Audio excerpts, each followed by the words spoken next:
Okay, folks, listen, welcome to, and I have actually done a bit of research. This is the Nice and Nasty Podcast, episode 12. Blimey, where has the time gone? And this episode, I'm delighted to welcome a long-time friend and purveyor of my channel for many, many years. It's Mr. Kevin down the rabbit hole. How the hell Hello, are you, Alan. mate? I'm doing well. How about yourself? I'm not too bad. I'm still recovering after last week. That 13 and a half hour video. That was impressive. I got to say, I think the highlight for me was when you had Jeff Minter on, and I found it very interesting him talking about development like for iOS, where he would make a couple of pennies off his sales. And I was like, oh, it's nice to hear from like inside the development side of things, what that's like. So that was fascinating, that part of the show. Mm-hmm. No, I'm glad you enjoyed it. I mean, I can't say there was. I mean, well, I can say Jeff. I've been after Jeff Minter for a long, long time because I think he's. Well, put it this way: he's one of the very, very few early pioneers of this industry. I mean, Jeff goes back to, I don't know, when did he write his first game in the Vic 20? Probably in 1981 or something, probably even before that. Yeah. And he's still making commercial games. And the fact that he's doubled his workforce. He's now got Giles on board, who's his kind of maths technician. But the fact that they're a wee indie developer, and here we are, over 40 years later, he's still making games and he's still pushing boundaries. He's a fascinating guy. He's a lovely guy. He's one of the shyest guys you'll ever meet. And he's got so many stories to tell. It was great. But absolutely every single person that came on was just brilliant. It really was, and it was an honour for me to kind of present it.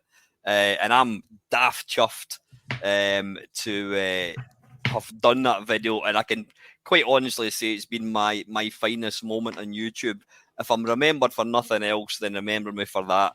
Pulling together 11, 12 guys into one video, and I ask anybody to go into YouTube and try and find a video that's got more people, and I'll call you out and say you're a liar because, it was absolutely brilliant. And I did say, I'm going to say now, it's not going to be an annual thing.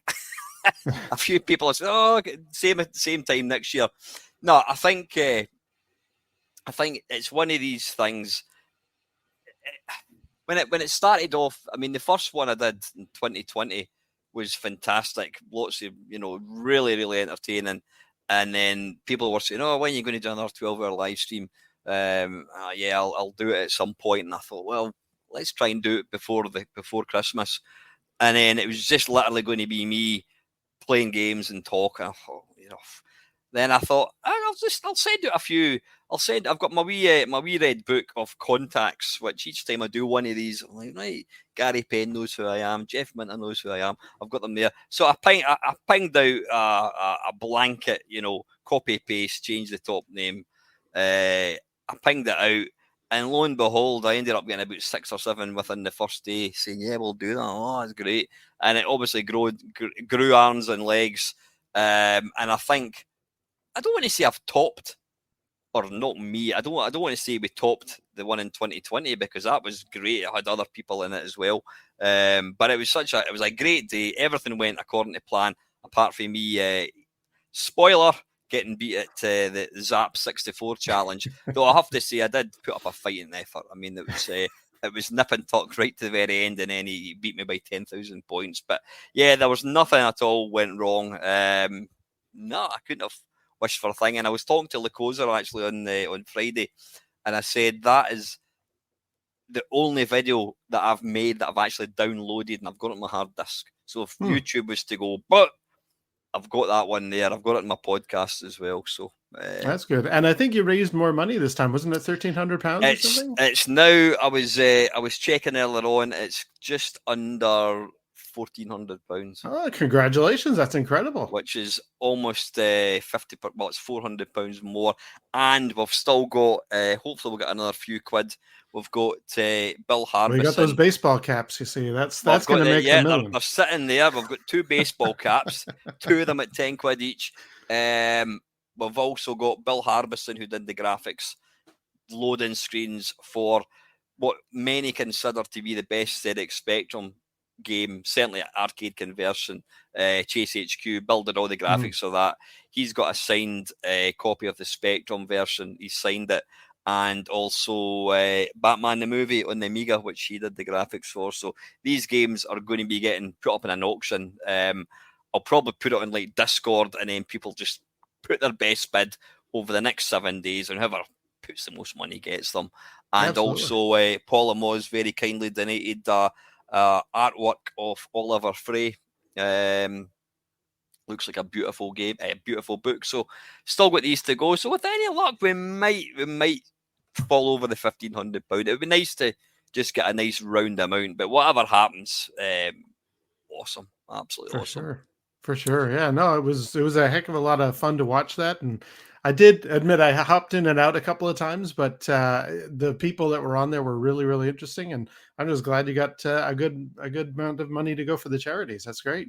Yeah, that was the thing. Is it had been it was a fun day anyway, but it's nice just on the back of it. I mean, I put it on my Facebook, and I think I don't think anyone other than my my nerdy friends had any idea what the hell it was.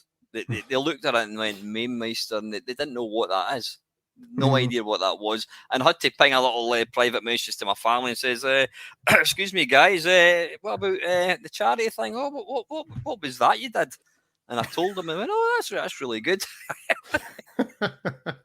No good deed goes unpunished.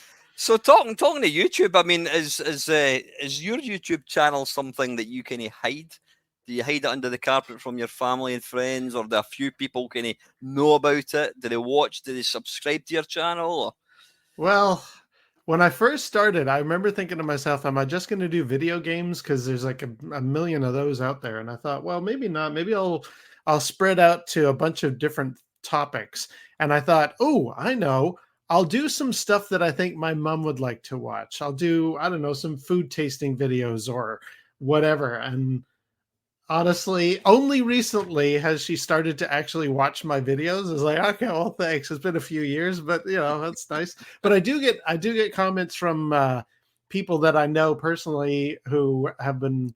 I didn't solicit them. I didn't say, "Hey, I thought you might like this video." I've suddenly had people say, "Oh, you were really cool in talking about this one thing, but did you know it happened this way?" That type of stuff. So yeah, I get friends and family do watch.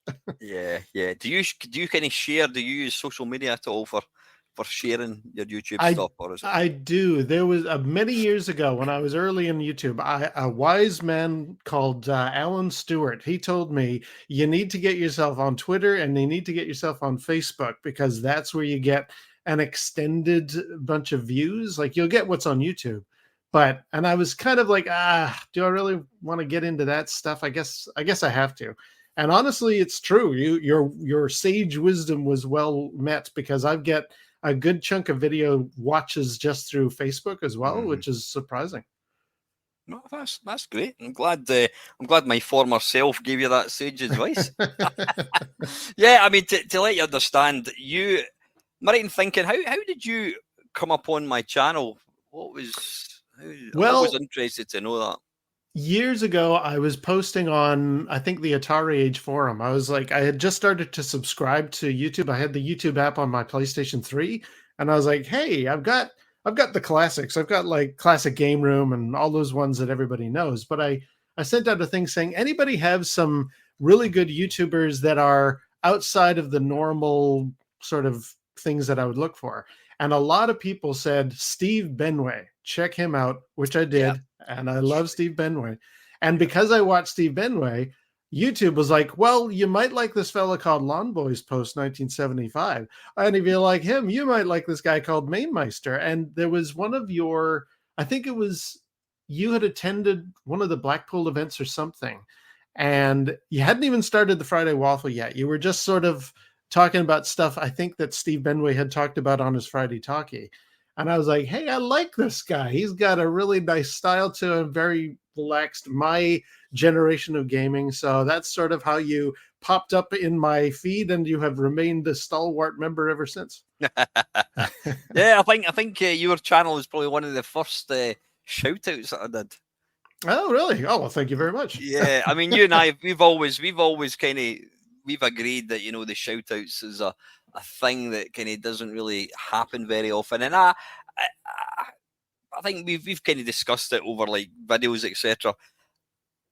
I personally feel, and I can only speak from how it's affected me, that there's no. I don't really think there's a good community of people out there. There's lots of great channels, but I don't think there's very much cross interaction between these channels. I would, and I might be wrong. If I'm wrong, then please call me out. There are certain large channels, big channels, Nostalgia Nerd, Slopes Game Room, Guru Larry. These are big, Kim Justice. These are all big channels, full-time YouTubers. They've got millions of people. Stuart Ashens. They know I exist. I know that for a fact. But did any of them say, why don't you go across? Forget the fact I don't give a shit about subscribers, or because I make absolutely hee-haw. I probably make £7 a month. That's what I make on YouTube. I mean, it's an absolute pittance. It's never been about that.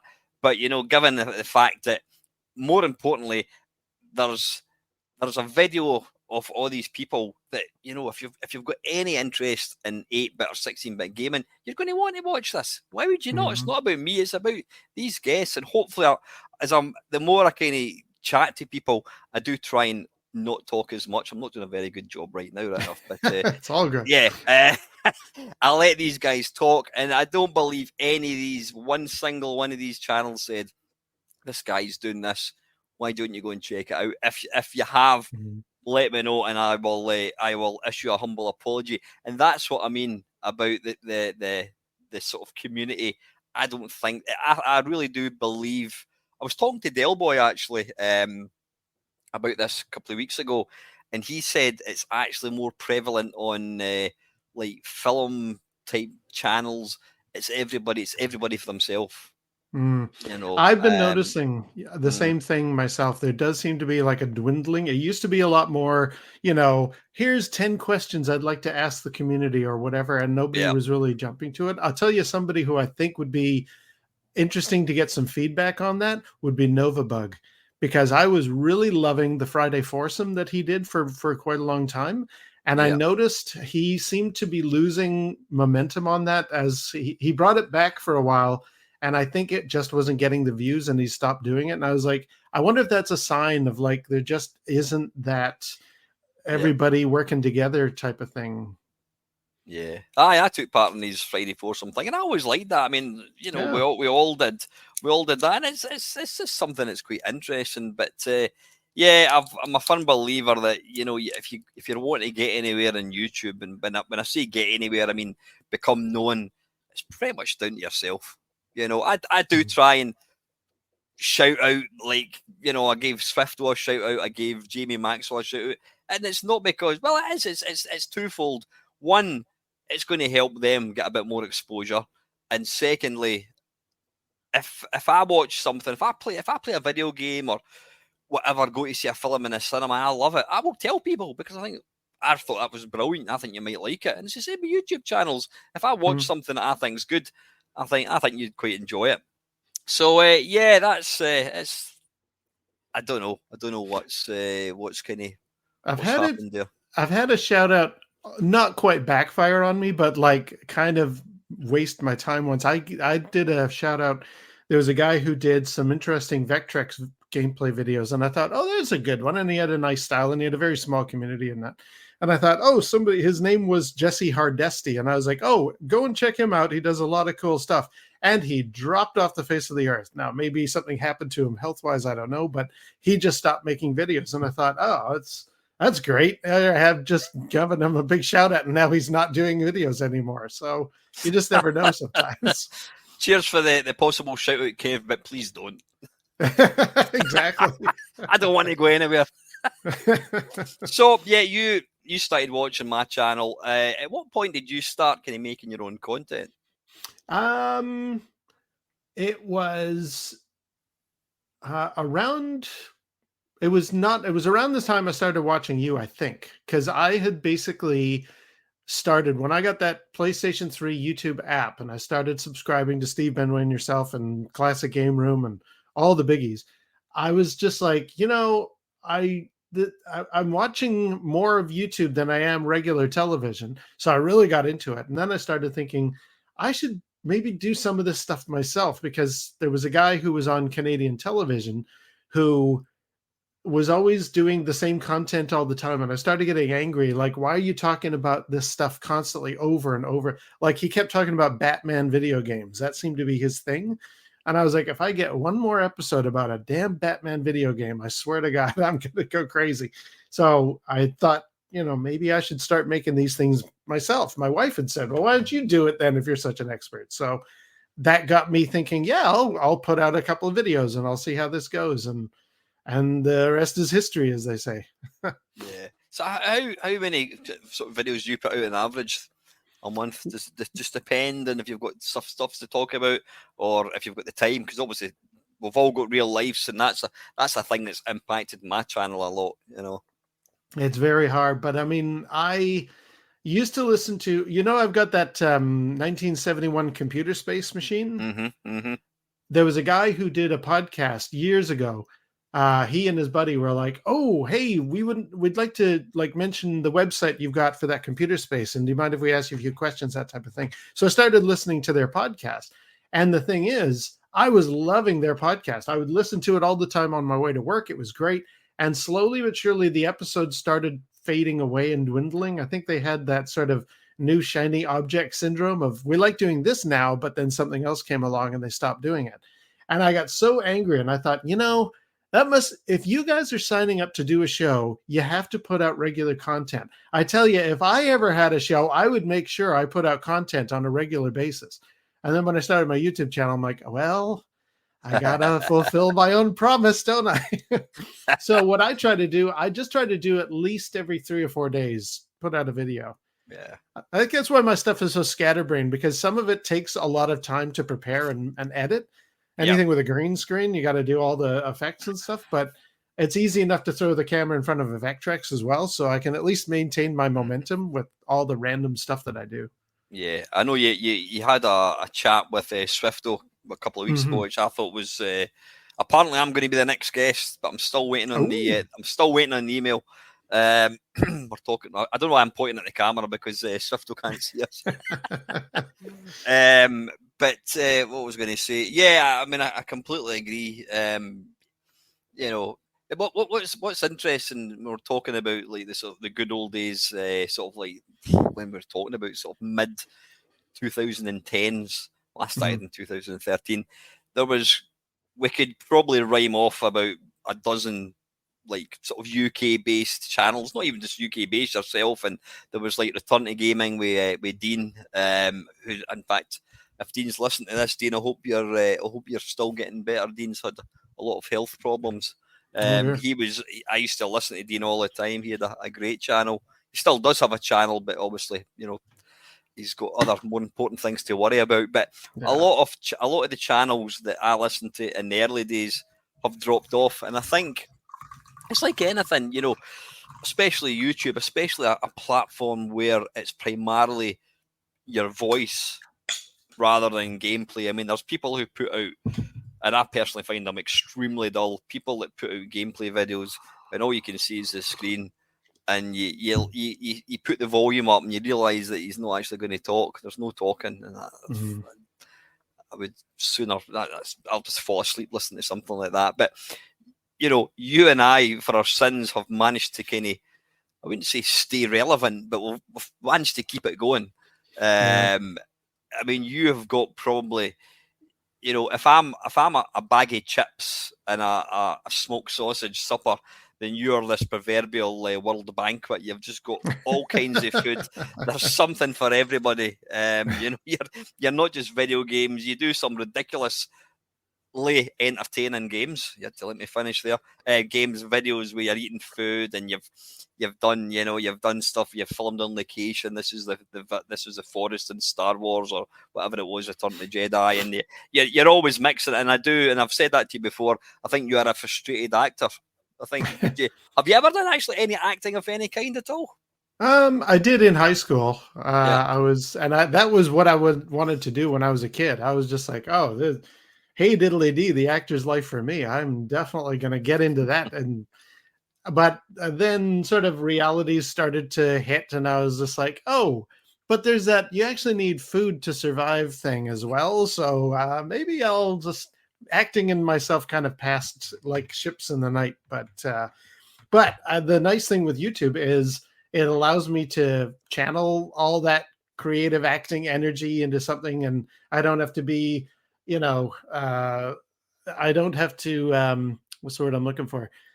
It's all me doing the creative side of it and the editing and all the other things. So if I'm finding, especially there have been a few times I've had to retake a couple of things because the words are just not coming out of my mouth the right way. And I'm sitting there like, it's a good thing I don't have a whole cast of people staring at me right now telling me, get the line right. What is taking you so long? So that's good.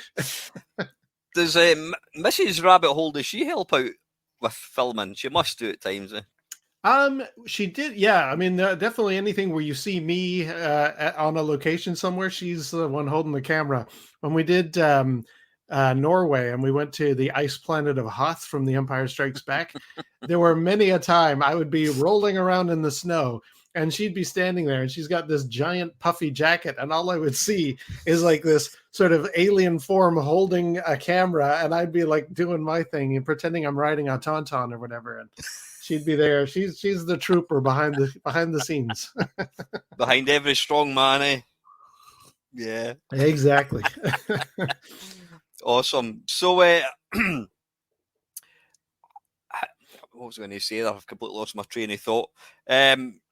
I mean, so you alluded to earlier on there. I mean, you've got to, if you want to have a YouTube channel that people are going to maintain to watch, you have to kind of put out regular content. I mean, it doesn't have to be one video a day like I used to do the early Main Meister 10-minute mashups. I mean, I was doing one every day, but it was quite literally, it was 10 minutes and that was it. And that's before I kind of thought, oh, this could actually not go somewhere, but this is before I sort of realised that there's other things to do. But I mean, my channel has changed a lot over the years. You've probably seen a change. I mean, it used to be, it was always just about, I've never done a review video. I would call it my look at. I would just say what I thought. But most of my videos were like pre-recorded and whatever. But over the last 5 years, I don't know what it is that's changed with me. I think I've got other interests, but I've just become quite lazy when it comes to doing stuff. And it's fine. You'll know yourself, Kev, when you do a video, you'll record part of it, then you think, right, I need to get some, I don't know, artwork from the internet, and then I need to overlay it, and I need to. I mean, your videos. I mean, my videos are they're quite literally record in one take, and then stick the outro and intro, and away you go. But the amount of time that it must take you to edit some of your videos, I mean, where do you find the time? Do you sometimes start a video and then you look on your desktop on your computer and you'll see, whatever it is, a video that you recorded 7 months ago and you've just never got around to actually finishing it? Well, I mean that I was saying to Del Boy, I did the review for Blade Runner 2049 a little while ago, and that was a 45-minute long video, and it had a green screen effect, it had lots of footage, it had a lot of pictures, it had a lot of stuff. It must have taken me 3 or 4 days to edit that thing. And I think what maybe gets us sort of not disheartened, but like why maybe some of the momentum drops away for some people is you'll put a lot of work and a lot of effort into a video and it'll get 100 views. And then you'll do something that you just thought would be a quickie, whatever, like your Battle Zone. Remember you did your Arcade Perfect My Arse Battle Zone. Yep. You've done a bunch of those, and that got hundreds and hundreds of views. Like, why did this one do well, and this one that took more effort didn't do so well at all? So you just start to think, well, I'm just going to do what I want to do, and if people watch it, great, and if they don't, that's fine too. You know. Yeah, I mean, I think it's fair to say you're never going to be able to retire on the money that you make from YouTube. No, that's true. And it's got to be about. I mean, sometimes it can be frustrating. I mean, some of the most time consuming videos that I've done in the past, and I haven't done any for quite a number of years, would be where I would what did I can't even remember. I've got that many bloody playlists. That was the year that was. And I would just look at the main kind of hitters of that year. I would talk about the music. I'd look at the top 10 music, the top 10 movies. And just, I mean, there was one I done, I can't remember what one it was. That was the year that was, 1984, Commodore 64. And I think I was going through Gamebase. I filtered it on games that were released in 1984, and there was something like 2,500. I thought, right, I can't play all of them. So I was just going down, remember that one? Highlight it, favorite it, boom, boom, boom, boom, boom. And I ended up with about 200 games, and I'm like, where do you start? So you start, you play it for 30 seconds, and it does become a bit of a chore, it has to be said. And then you get it all edited, and you put it up, and then it gets 122 views, and then that's it. And I mean, it's not about views, absolutely not. It should be about enjoying the whole creative process, and getting stuff that kind of gets people talking about it is always quite nice. What's interesting, you'll know yourself being a YouTube creator, you'll go into like the analytics and you look at comments, and then you'll see a comment from like a video did 10 years ago, like it was made last week. That's still getting watched. So what is your highest kind of viewed video? I believe it's setting Coffee Mate on fire, which I did 5 years ago. No, more than that. I think it was 7 years ago. I had a friend of mine once told me, because I think I was staying at his place and then for a visit, and I had bought a little thing of Coffee Mate, and he was like, that stuff's like flammable, don't you? Like, what? He said, yeah, let me. He didn't even show me. He just told me a story of he had a friend who had a box of the stuff under his arm, and he had scooped a teaspoon of it into his coffee, but there was and then I think he lit a cigarette, and it just fried his eyebrows off. I thought, oh my God. So I thought that might make for an interesting video. I'm going to try and set Coffee Mate on fire. And I've actually had two, because the first one, nothing happened. I thought, well, that was a dud. And then the second time I did it properly, where it was like aerated, like in powder in the air. And that had a nice big fireball to it. And it's gotten thousands and thousands of views. I actually heard somebody say, do you know Jeff, Jack Black, the comedy actor guy? Yeah. Mm-hmm. He's got his own YouTube channel, Jablinski Games, I think it is. He did one about Coffee Mate being set on fire. And I think because he did that and it got millions of views, I'm in the, if you like Coffee Mate being set on fire videos, here's another one. Because I've had some people say, yeah, Jablinski sent me here. I'm like, what? Did he give you a shout out? No, it must have been just I'm recommended because you watched that type of thing. So yeah, like that one's got, and that took no time at all. That was a simple little. Does that disappoint you that that's your most viewed video? Would you rather it was something like original, or not that that's not original? I have to say, apart from you obviously blatantly copied Jack Black. I don't know. It was. I don't know if it was. It's not disappointing. I think the only thing is I wish, well, if nothing else, it proves something that a lot of people have said, that you can't really capture magic in YouTube. You would be amazed what people will click on, and the stuff that you think people would click on, they don't. And it's anytime one of my things explodes, the most recent one that's done very well, I had a water filter get stuck in the bottom of my fridge. And I did a little how-to of how you can remove the front panel of the fridge, get that thing out of there, and stick a replacement in. And now that one's taking off because people are like, thank you. I had no idea how to get that thing unstuck. And I'm like, hey, I'm just doing it so I know what to do next time. I can pull up my I own think video. I think it's safe to say that if you want to make money and you want to get you need to get big views, don't focus on retro gaming. You're never ever going to get there. Do practical videos like how to get an air filter out of a fridge, or things like exploding teammate and that kind of stuff. That's the way forwards.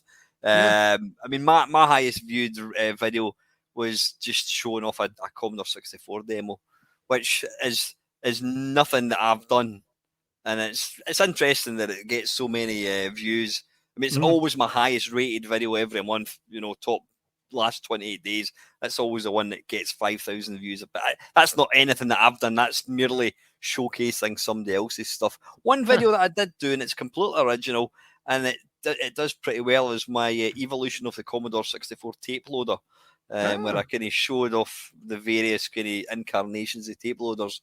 But yeah, by and large, you're never going to make money out of retro gaming. Not at our numbers. I mean, if I had 500,000 subscribers, then maybe it would be worth getting into that stuff. But I'm just happy that anybody watches. Yeah, one of my friends, Tony Temple, who happened to be, he was on the podcast on the stream last week, Ted Dabney Experience. Fantastic podcast. Do you listen to that at all? Oh yeah. You do? Oh, you do. Yeah, you know exactly what it is. Tony's missus has, and I don't know if she's still got it, she's got her own YouTube channel, and I think it's all to do with crocheting. Okay. And when he told me about that about 5 years ago, she was on something like 40,000 subscribers. Jeez. But you need to remember there's a lot of, now I'm not, this isn't again Cheryl or Tony, but there's a lot of there's a lot of grannies out there that probably would lap that kind of stuff up. But just if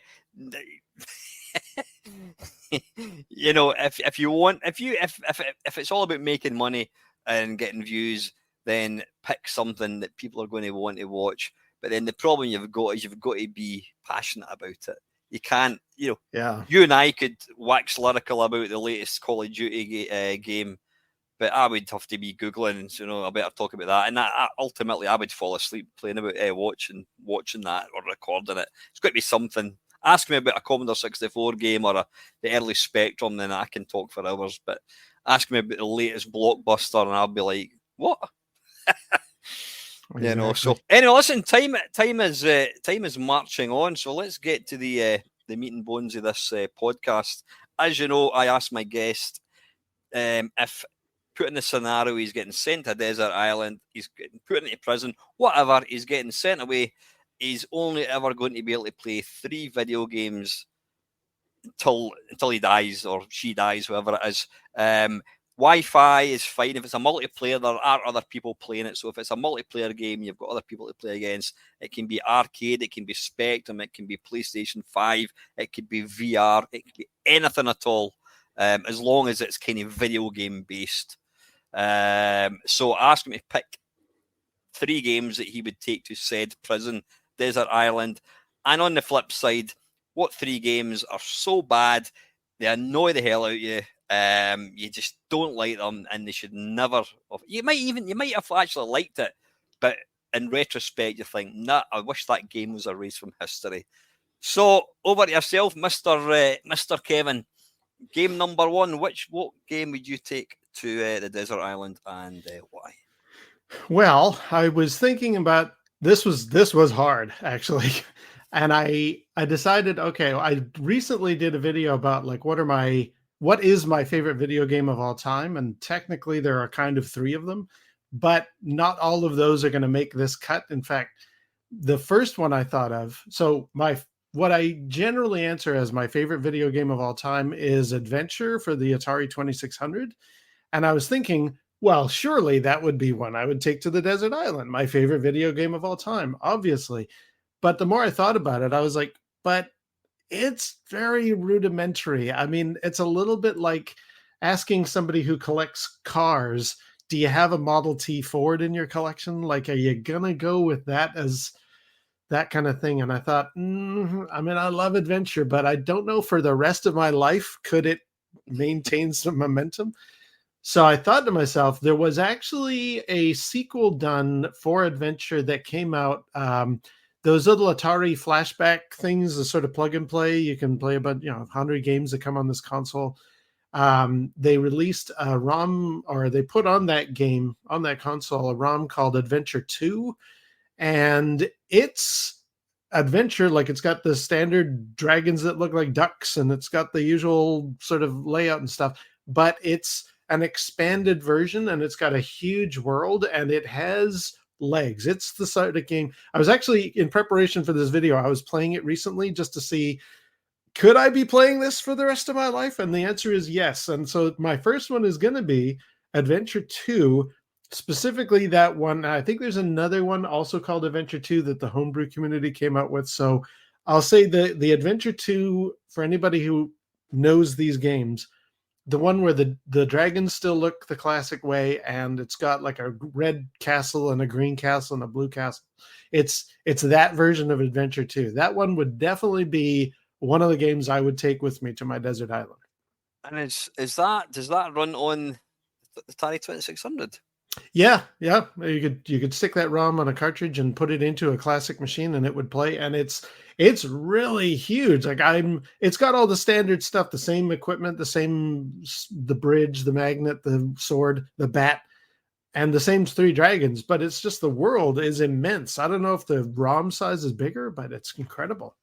So, yeah, I mean, I don't know what the ROM size was for an Atari 2600, and how much bigger is it? Does it generate like maze screens randomly or something? Do you think?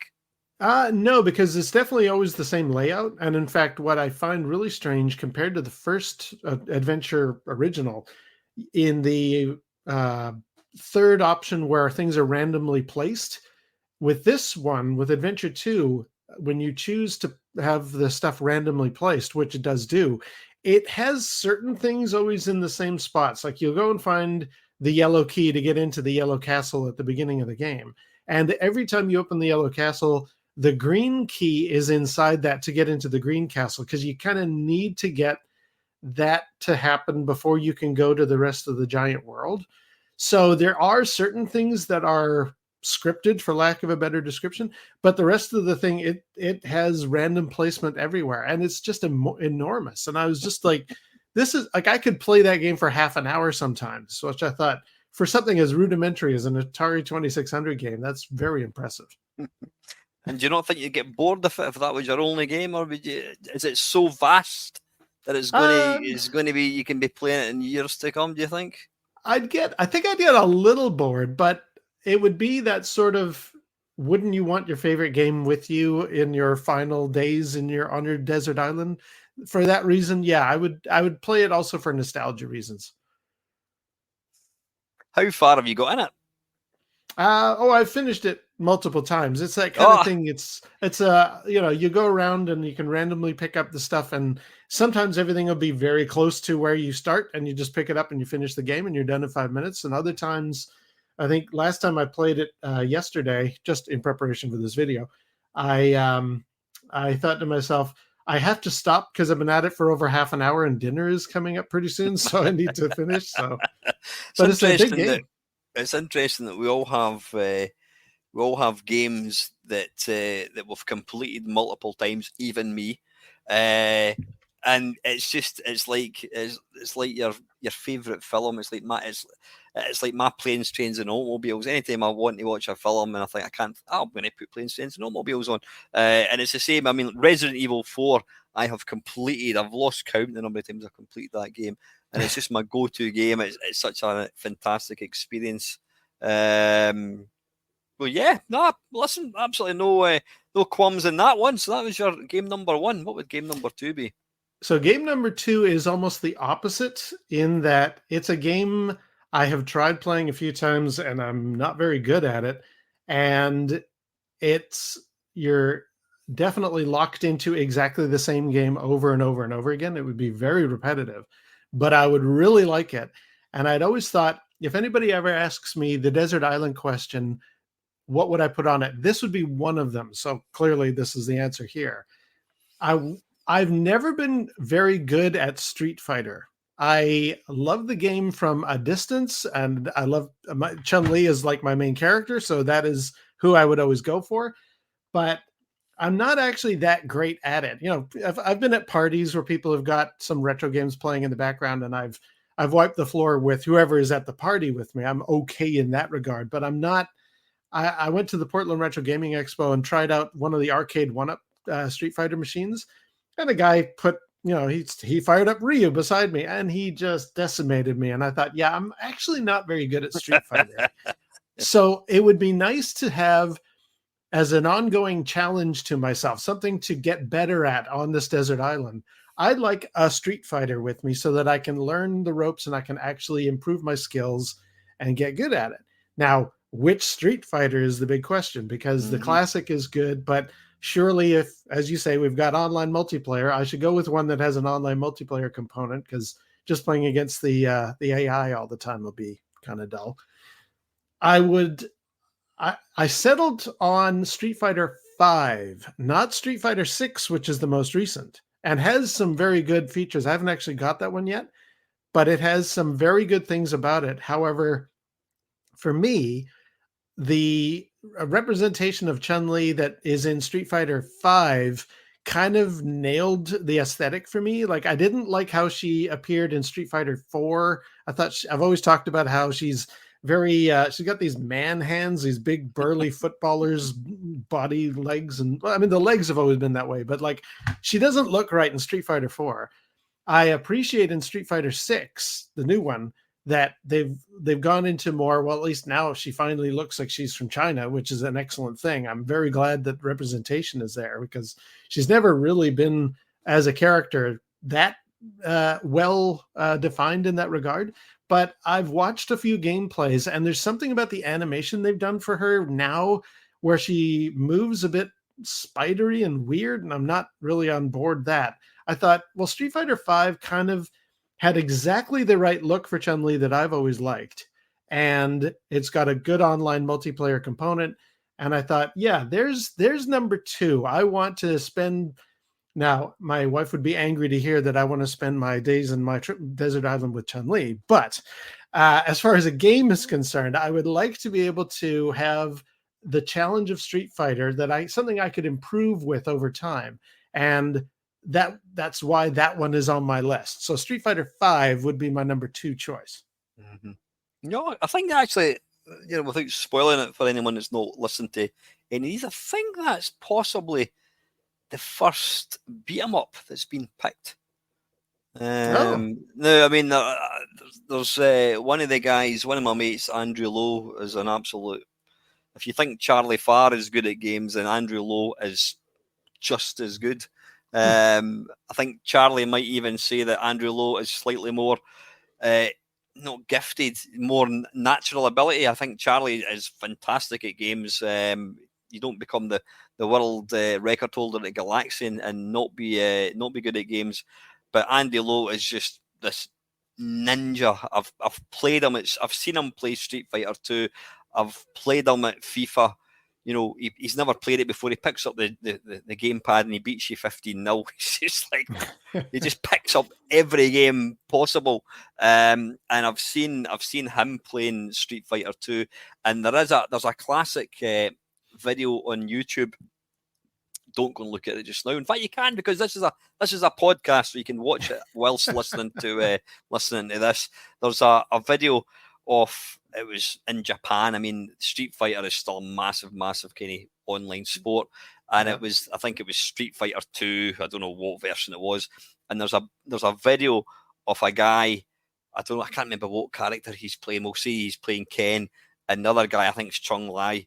And Chung Lai is getting beaten, and this guy just launches. She's down to the last little bit of energy, and this guy launches this ferocious attack, and then Chung Lai just goes block, block, block, block, block, block, block, block, block, block, block, counter attack, boom, boom, boom, wins the round, and the place goes.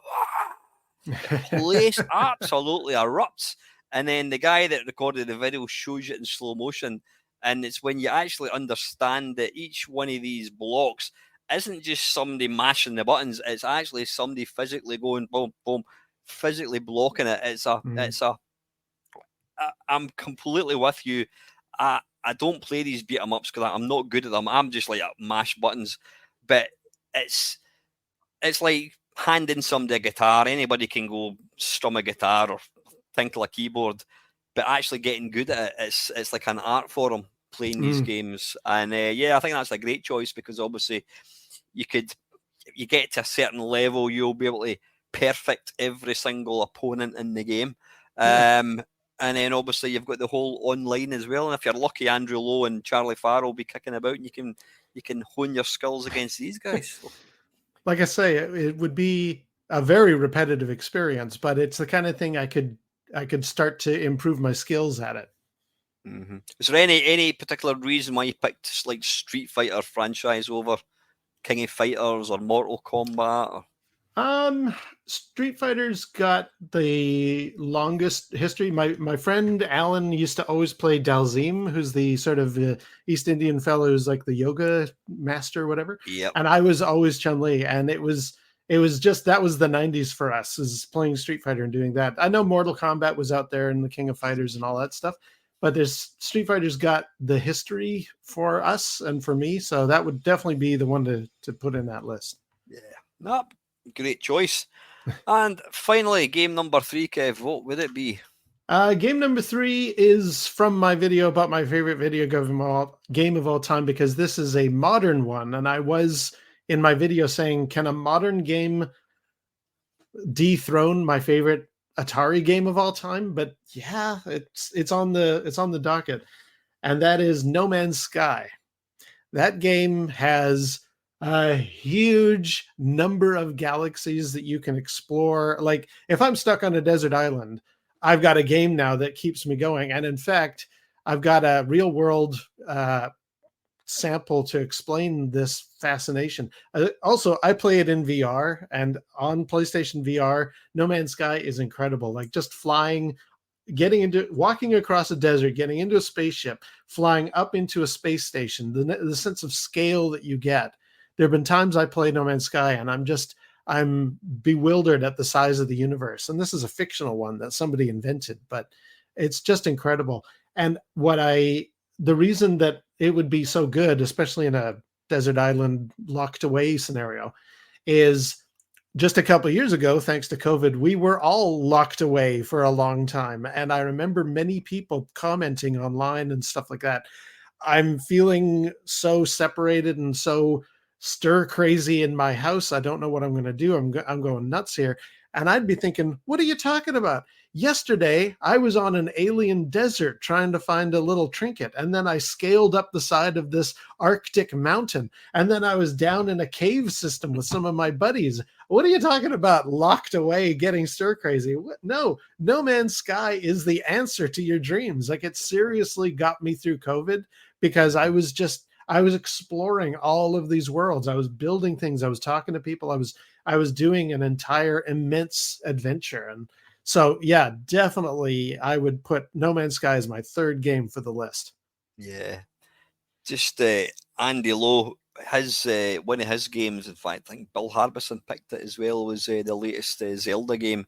And Andy said that he was kind of going through quite a tough time. So just, as we all do in life.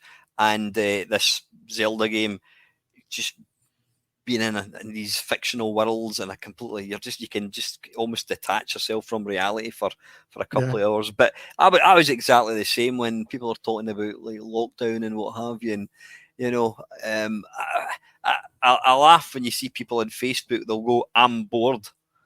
And it's like, well, stop posting on Facebook and go and do something. But I've never been bored in years. I've gone to watch films, or I've sat in team meetings at work, and I think I'm bored. But when it comes to personal time, I've never been bored. Being a video gamer, what am I going to do? Will I play Berserk? Will I put the VR on and fight some dragons? Will I play a bit of Robotron? Will I play Defender? Will I play Zelda? There's billions of stuff, and yeah, I mean, I bought that game. Excuse me. Never played it, but that's just me. From what I gather, it's one of these games when it first came out. it had the Peter Molyneux syndrome. They bigged it up. It was going to do this. It was going to do that, and it was released, and I went, well, it doesn't do this and it doesn't do that. But over the preceding 7-8 years, they've been adding to it constantly. And am I right in thinking all these updates have been completely free as well? For No Man's Sky, yeah, Yeah, which it is shocks me. just interestingly. Lacozer, who's one of the guys that watches my channel, I do make contact with him, content with him. He's a big Elite Dangerous, and he has dabbled in No Man's Sky. I mean, what is the difference? I haven't played Elite Dangerous, but I know people who have and have made the comparison. Elite Dangerous, and from what I gather, it's sort of scripted, or it's like Starfield. Like there's things that you are supposed to go to certain planets and do certain things, and they've fleshed them all out with places to go, people to see, objectives to get to. Whereas in No Man's Sky, it is all randomly generated. Now, having said that, it's what's the word I'm looking for? Sustained randomization. I early on, I was trying to find a thing there was this old ancient temple building, and I thought the thing I needed to get was underneath the temple, because when I used my scanner, it looked like it was down below. So I dug a hole with my mining tool and I went right under the temple. I was like, oh, no, it's not here. It's the temple is what the icon is. Oh, I made a mistake. No big deal. Flew away, went on and did some more adventures. And then I had to go back to that planet for something. I can't remember if it was a storyline thing or if I had not scanned a certain object or whatever. I went back and I flew past that temple again. I thought, oh, like this was weeks later. I landed by that same temple, got out of my spaceship, and my tunnel was still there. And I thought this was all random. It's like, no. It's sort of, I think it's procedurally generated when somebody first makes contact, and then it's locked in. And I've been to planets where somebody has laid down a base and I've never been there before. I was like, so this is a living, breathing universe. In fact, where I do my main stuff in No Man's Sky now, I've got a big base that I built, and it's awesome. And that's sort of my home now for my story in my head. I was in a nearby star system and somebody had laid down a base there. And I was like, I don't know who this person is. I've got a neighbor, and I put a little note, a little message in a bottle thing saying, hey neighbor, I'm just one star system over. Why don't you come over and say hi? Like, it's weird. It's procedural, but it's also, it has a life of its own. That's incredible. Yeah, there's that. I mean, it blows my mind, something like that. And one of the games, again, I played shortly for a wee while, and I've actually given it to a guy at my work. And now that I've given it, I bought this game on day one, played it for 10 minutes, haven't played it in 3 years. He asked to borrow it a few weeks ago, and I continually ask him how he's getting on with it. And he's like, listen, if you want it back, I said, no, I just want to know how you're getting on with it. And I'm now desperate to get it back and play it. And it's Red Dead Redemption 2. And the very brief kind of folly I had into the game was, I did get past it at the snow level, but I was walking about and making footprints in the snow, and then I went away off and did something else. And then when I came back later on, the footprints were still there, and that is like the next step to kind of creating a kind of believable world. But oh yeah, I was talking to Lacoza, and I would love to kind of have the patience and the time to play stuff like that, because it's just these kind of games are. I mean, when I hear people saying, "Oh, 8-bit games are the best," that is a lot of complete bollocks. And I've said this, and I'll say it again: 95% of 8-bit games are not worth playing again. You play them for a couple of minutes and go, I could name probably 50 games. Oh, I'd definitely play that. I'd play that, but most of the games, because of the size of them, whatever, it's no more than just a sort of cursory glance. I'll play it in a live stream, whatever. Am I going to come home from work on a Friday night and think, right, I'm going to sit down and I'm going to play, I don't know, Dig Dug? No, I'm not going to do that. Whereas you can get your head into these kind of modern games. I mean, modern games are definitely better than old style games. Most of my gaming is old style, but for anybody to try and compare for anyone to compare Elite Dangerous against the original Elite, Elite has got a fond memory in my heart, like a lot of people. Is it better than Elite Dangerous? Of course it's not. Look at what you've got now, and it's the same with what you've got there. I mean, I don't know if there's any 8-bit equivalent of the No Man's Sky. I don't know. Parallax, possibly, when you get off and you walk about. And I don't know. Man. But would you want to play Parallax forever, or would you rather play No Man's Sky? Well, No Man's Sky. Definitely. So anyway, now listen, I mean, three great choices. Obviously, you've got one which just massages the old nostalgia kind of heartstrings. Your Adventure 2. You've got your what was your second choice again? I completely forgot. Street Fighter 5. Yep, that's an artwork. That's something that you can just keep honing your skills. Then obviously you've got the practically infinite No Man's Sky. So yeah, great. Is that PlayStation 2 VR or is it the original VR? It's in both, actually. I'm still just on my PlayStation 4 using original PSVR. I'm thinking of upgrading. And the good news is they have made a PSVR 2 much better resolution, much nicer looking version of No Man's Sky that runs perfectly. So that'll be the first thing that I'm going to get into if I make the leap. It's a bit of an expensive purchase for a game I already can play right now. So. Yeah, great. Anyway, listen, we're going to. It's not all jellies and ice cream. It's now sadly cold vegetables time. 3 games that, for whatever reason, you just wish they'd never existed. So I'll let you shoot. I'm going to get some hate in the comments or the replies, I'm sure, about this, because I have the first 2 were really easy for me to choose, and they are beloved by a big chunk of the gaming world. So I'm really going to make a lot of enemies here. But okay, game number 1 that now it's not that the game is bad. It's a very good game and it's got a huge following.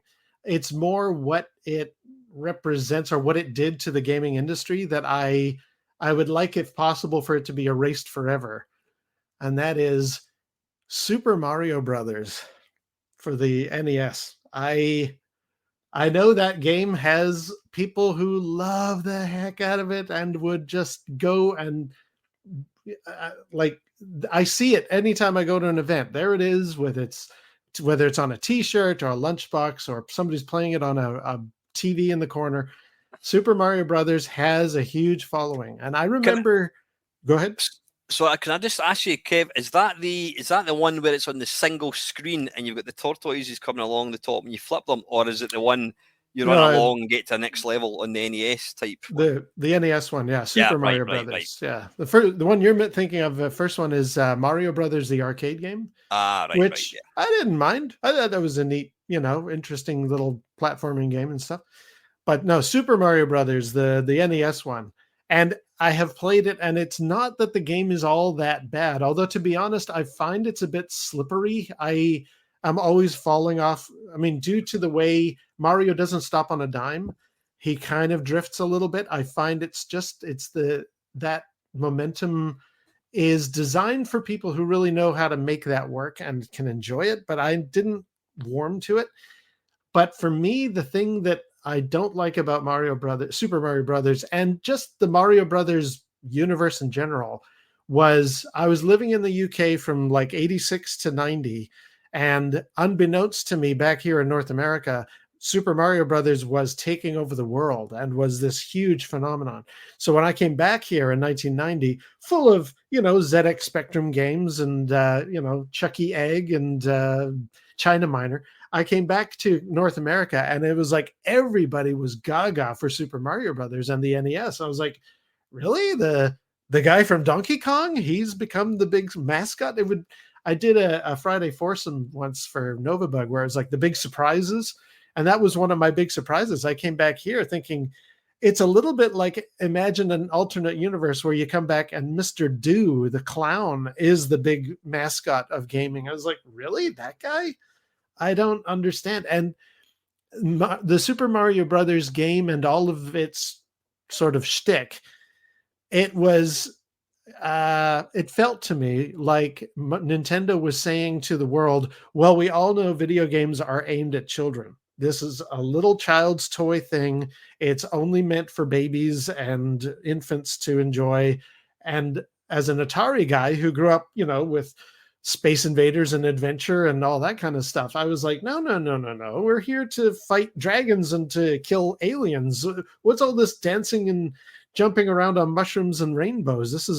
This annoys me. It really got on my nerves. And as the years went by, that expanded to a dislike of Nintendo in many ways, which was exemplified when Mortal Kombat came out and they had to take away the blood effect and all that kind of stuff. I just thought this company has no grasp on what type of a gamer I am, and Super Mario is kind of their mascot, and I can't stand them for it. And it's if I had, it's a terrible thing for me to say. I can enjoy a Mario game. I have played a few of them and had a good time. But if I was able to wave a magic wand and erase something from existence, it would be Super Mario Brothers. And I'm sure people will hate me forever for that. Lakoza will love you. Oh, good. Okay. Yeah. One thing that's quite clear is Nintendo is very much a kind of Marmite type thing. There's a lot of haters of Nintendo because they use the same franchises over and over again, and I'm kind of with you. I wouldn't go to the same extreme, but I'm kind of with you. Like that, I've never really got the apart from Super Mario World on the Game Boy, I think it was the originals. I don't know. Yeah, the old momentum inertia is just bloody annoying. It's just don't take that bit out and we can enjoy the game. But then there's guys like, I don't know if you watched the live stream last week. Gary Penn, ex-Zap reviewer, he loves Nintendo because they put out games that are just, they encompass the family and that kind of stuff. And I think. Yeah, Nintendo, they put out games. I mean, I think the Nintendo Wii, excuse me a wee second, up you get. Up. The Nintendo Wii obviously introduced kind of casual gaming to the masses. People that never played games before, people that never had any interest in video games would buy a DS and they would play whatever it is. Can't remember that. Anyway, it doesn't matter. They would play all these kind of family type games. And Nintendo do that really well. But I do understand why there's haters. I was going to say if we got rid of Super Mario, would things like Manic Miner not exist? But no, they came out before. Yeah, definitely. So no, listen, I've totally I'm just. You might want to double check your subscriber count, mate, because you might see it. You might see it suddenly dropped. Hell with that guy. What I might do if you don't want me, Kev, I might not put a link to your channel just to be in the safe side, mate. You can let me know. But I'll be honest, I never saw that one coming. I'm surprised at that one, but well then let me give you the double whammy of my number 2 choice. The other game that I would erase from all history, and it's along similar lines, and now your friend Andy is going to hate me because it would be The Legend of Zelda. Dun, dun, dun. There is something, now I have played The Legend, even the original, the very first one on the NES. I have played that and I thought, oh, this is adventure, but with nicer graphics. Like, it's the same perspective. You're looking down on the kingdom. You're a little guy moving around. You use your sword. I was just like, hey, somebody modernized in the late 80s. Somebody modernized adventure. This is kind of cool. And that's fantastic. And it's a much bigger world, and it has its own charm for sure. But I have noticed, much like Super Mario Brothers, I have noticed anytime I go to an event, there's the Zelda or the Link's shield and sword up there on the rack if you want to buy it. There's somebody dressed up as Link. There's somebody dressed up as Zelda. There's all this stuff going on. There's all these bits of the Triforce on people's tattoos and stuff like that. It slightly irks me as an old gamer, a geezer gamer, just going, no, adventure was there first, you guys. You should have a dragon that looks like a duck as your tattoo. Don't be don't be giving this defender to the crown, this usurper, any attention. Legend of Zelda is nothing. It was adventure that started all of that. Now, over the years, I thought, okay, that's not being fair. I will try the others. I've quite enjoyed. There was Legend of Zelda, Link Between Worlds, I think it was, on the 3DS. That was very good. I played the Twilight Princess on the Wii. That was quite good. And what was the other one I tried recently? I can't remember, but like I can see objectively from a distance, these are good games, but all I can think of is, damn it, it was Adventure that came up with this stuff first, you guys, and I hate the fact that everybody loves Zelda and nobody thinks of Adventure. It drives me bonkers. So what you can't get rid of an entire franchise. Well, what you could do is get rid of the very first one. I'll say but the then first one then. So you're going for the Zelda on the NES and whatever it was called. I don't know what it was called. Yeah, I will. And hope that there's like a snowball effect of Zelda never happened then. Because it's a very, I'm being silly and childish, but I was thinking to myself, when you said 3 games that you dislike, want to erase from all history, I was just like, well, I know immediately what my first 2 are. No question about it. So I've been sticking with this. If Pixar ever want to make a sequel like called The Grinch That Ruined Christmas, we could get you on as the Grinch, mate. Guilty as charged. I'll go down in flames with it. Where we get to kill Mario and Zelda and burn them. That's right. Yeah, there I am laughing from atop the mountain. You know, it's funny. You get guests on and you think it's going to go a certain way, and this has been a complete curveball for me, mate. I don't mind admitting that. And again, my subscriber dropped. My subscriber numbers have just dropped again. The hell with that guy. He doesn't like Zelda.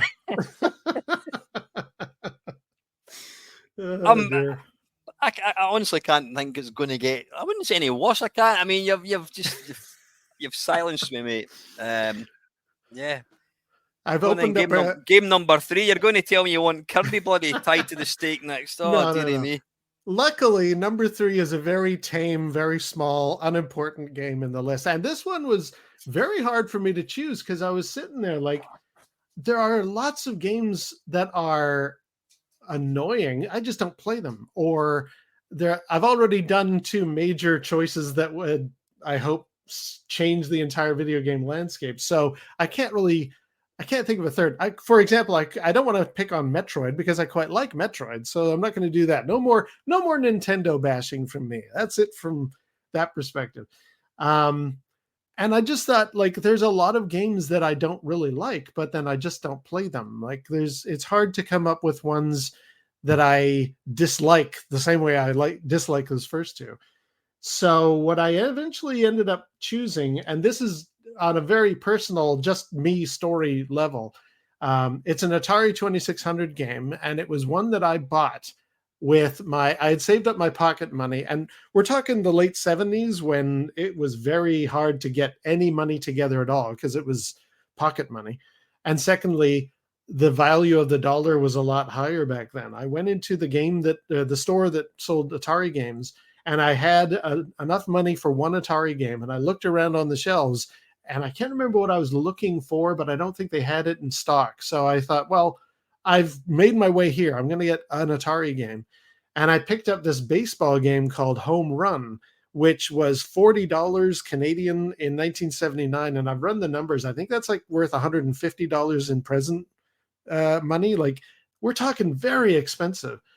But I thought, okay, well, I like baseball. Sure, that might be kind of good. I looked at the back of the screen on the box art on the back, and I thought, okay, this looks like this will be fun. And I took it home, and it's terrible. And I forced myself. You must have done this when you've bought something with your pocket money, even though you know it's terrible. You force yourself to like it, or you force yourself keep playing it enough. You'll eventually start to like it.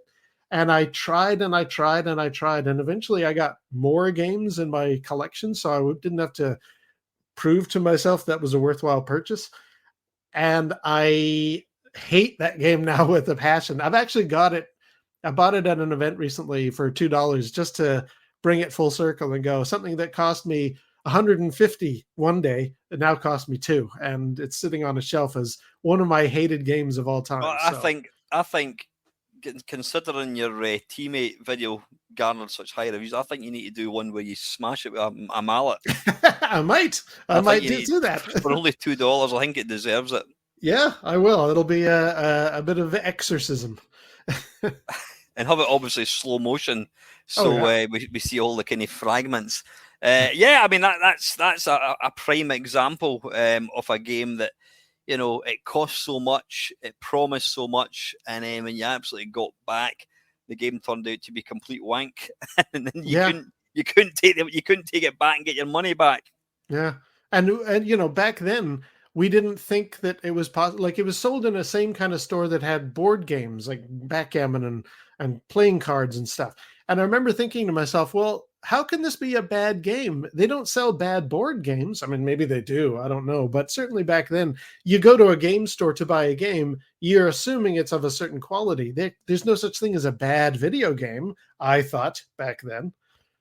Yeah, I think, you know, going back to the very early days of when games first started appearing, as a consumer of video games like yourself and me, when you bought a computer or a console, whatever it was, or even an arcade game, it didn't matter.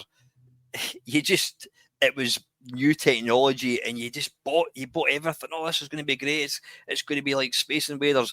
And you didn't, as you say, you didn't realize that it was actually possible to make bad games. So presumably this game, after you got other games, did this one just kind of eventually get completely forgotten about? And you thought, screw you, baseball, I'm not even going to look at you again. Yeah, it sat back up on a shelf, and I never played it again. No, listen, I'm looking forward to the video where you smash it with a mallet. I think that has got to be done. So anyway, listen, Kev, we've kind of ran out of time. I've got a live stream I've got to get myself, and I've got a couple of dogs that are desperate for the toilet. No worries. Thank you very much for taking time to join me tonight, or today. It's in the morning where you are. True. Thank you very much for ruining Christmas for lots of kids. There is going to be a link to if you need help, you want to talk about this, there are people that will willingly listen and, you know, bring you to terms with just what Kevin, the picture that Kevin painted is Zelda and Mario. But, you know, there is help out there. So listen, Kev, it's been an absolute privilege and a pleasure. Do you want a link to your channel down below? Absolutely. Thank you very much for helping me drop many subscribers. It's been a pleasure. When you click, folks, make sure you unsubscribe. And as always, folks, thank you very much for listening.